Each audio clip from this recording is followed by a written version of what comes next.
안녕하세요. 따뜻한 복지사를 꿈꾸는 따복TV입니다. 제가 지난 시간에 수급자분의 이사에 대해서 말씀드렸었는데요. 그때 제가 전세 계약을 하고 잔금을 치른 다음에 바로 주민센터에 가셔서 전입신고와 확정일자를 신고해야 한다고 했었어요. 그런데 많은 분들이 이거에 대해서 질문을 주셨는데요. 그래서 오늘은 이 확정일자가 무엇인지에 대해서 좀 더 자세하게 말씀드리려고 해요. 제가 이 확정일자 때문에 마음고생이 한 적이 있었는데요. 그래서 이번에는 제 경험담을 좀 말씀드리면서 이 확정일자에 대해서 말씀드릴게요. 우리가 보통 전셋집을 2년 계약하죠. 그래서 집값의 절반 이상에 해당하는 큰 목돈을 집주인에게 주고 2년 동안 사는데요. 이 계약 기간이 끝나면 집주인은 저희가 냈던 전세 보증금을 다시 돌려주고 그 다음 세입자를 받아요. 이렇게 전세가 진행이 되는데요. 그런데 문제는 이 전세 보증금을 제대로 못 받는 경우도 생긴다는 거예요. 제가 현장에 있다 보면 전세 보증금을 못 받는 분들이 은근히 많아요. 제 사례 중에는 전세 보증금을 못 받아서 저 멀리 시골로 이사한 경우도 있었고요.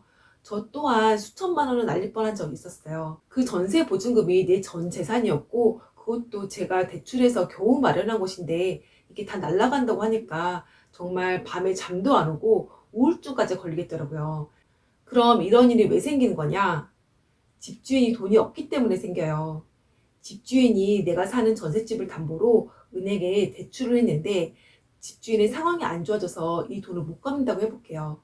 그러면 은행은 내가 사는 전셋집을 경매로 넘기게 되고 그러면 나는 그 전세금을 다 돌려받지 못할 수도 있어요. 제가 이런 상황이었는데요. 저는 이때 제 전세 보증금을 낙찰받기 위해서 어쩔 수 없이 경매에 넘어간 제 전셋집을 낙찰받아야 했었어요.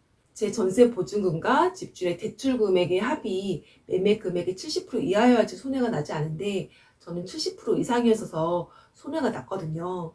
그런데 이렇게라도 낙찰받지 않으면 수천만 원을 날리게 됐었는데 그래서 어쩔 수 없이 낙찰받게 된 거죠. 저는 이 집을 계약할 때 결혼한 지 얼마 안 된 신혼부부였고요. 이런 집 계약 자체를 해본 적이 별로 없었어요. 저희 집주인은 이 집을 담보로 대출할 계획이 있다고 말하지도 않았었고 부동산에서도 특별히 문제될 건 없을 것 같다고 말씀하셨거든요. 그래서 이 집에 계약을 한 건데요.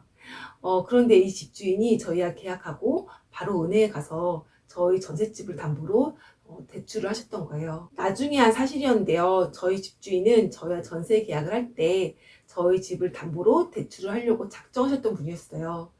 나중에 저에게 와서 미안하다고 했었는데요. 그러면 뭐 하나요?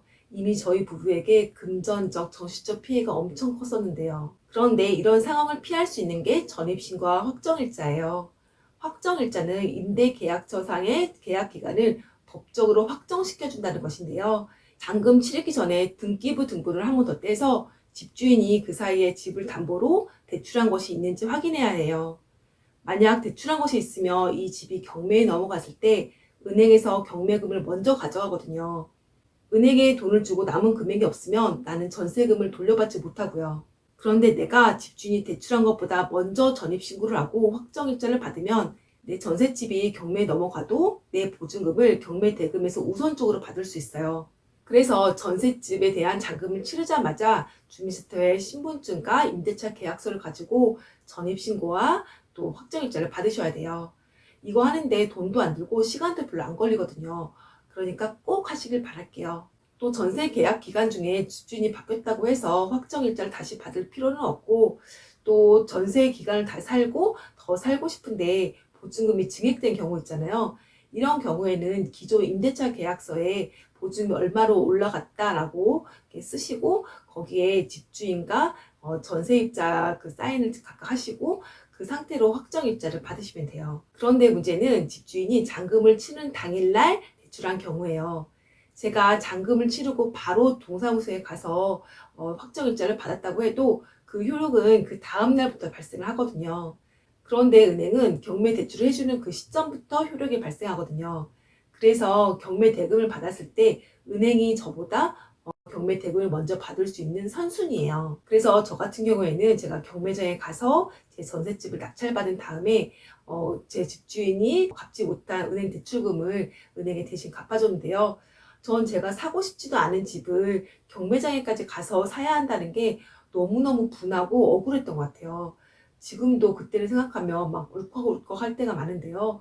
이제 영상을 보신 여러분들은 저와 같은 상황에 처하지 않았으면 좋겠어요. 당시 저희 집주인은 저희 집에 대한 담보대출뿐만 아니라 여기저기에서 돈을 빌려 써서 개인 사채까지 총 13군데에서 빚을 지고 있었어요. 그런데 집주인의 상황이 계속 좋아지지 않게 되자 이걸 갚을 수 있는 능력도 없어졌어요. 그래서 법원에 개인 회생을 신청한 건데요. 그래서 은행이 저희가 살고 있는 집을 경매로 넘긴 거죠. 그래서 저희도 피해를 많이 받게 되는데요. 문제는 저와 같은 케이스가 굉장히 많다는 거예요. 정부는 세입자를 보호해준다는 측면에서 이런 제도를 좀 개선해줬으면 좋겠어요. 전세금을 안전하게 돌려받는 데에는 이 확정일자 이외에 전세권 설정이라는 것이 있어요. 이건 집주인이 너무너무 싫어하는 건데요. 이건 만기 때 내 전세 보증금을 돌려받을 수 있는 권리예요. 전세입자가 돈을 못 받으면 세입자가 이 집을 경매에 넘길 수 있어요.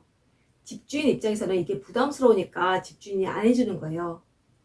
그 다음으로 전세금 반환 보증보험이 있는데요.